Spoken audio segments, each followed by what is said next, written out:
If your recordings in Audacity are coming in late or not lining up with your playback, you're probably dealing with latency. In this video, I'm going to show you exactly how to fix Audacity latency, so your recordings stay much tighter and more accurate. This is a simple setting change, but it can make a huge difference if you're recording vocals, instruments, voiceovers, or anything that needs proper timing. And if this tutorial helps you out, make sure to hit like and subscribe for more quick software fixes and easy step-by-step guides. All right, let's jump in. First, open Audacity and go up to the Edit menu at the top of the screen. From there, click Preferences. This is where Audacity keeps all of the important audio settings, including the ones that control playback and recording delay. Once the Preferences window opens, look to the left sidebar and click Audio Settings.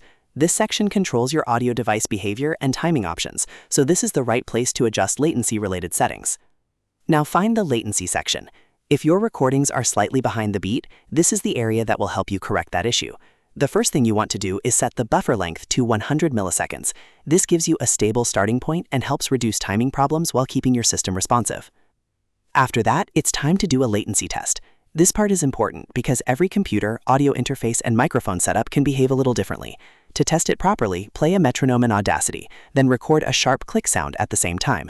A pen tap works really well because it creates a clear, fast sound that's easy to line up visually on the waveform. When you finish recording, zoom in and measure the gap between the metronome beat and the click you recorded. You're looking for the exact delay between when the sound should have happened and when Audacity actually captured it. That number is the key to correcting your timing. Now take that millisecond value and enter it into the latency compensation box as a negative number.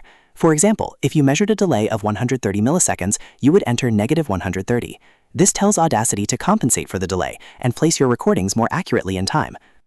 Once that value is entered, click OK to save your changes. At this point, Audacity should start recording with much better timing alignment, and your audio should feel far more in sync.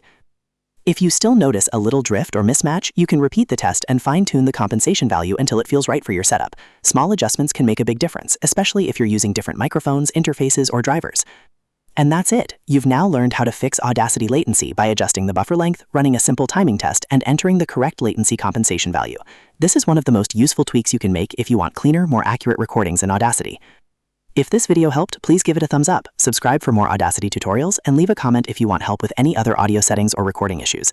Thanks for watching, and I'll see you in the next one.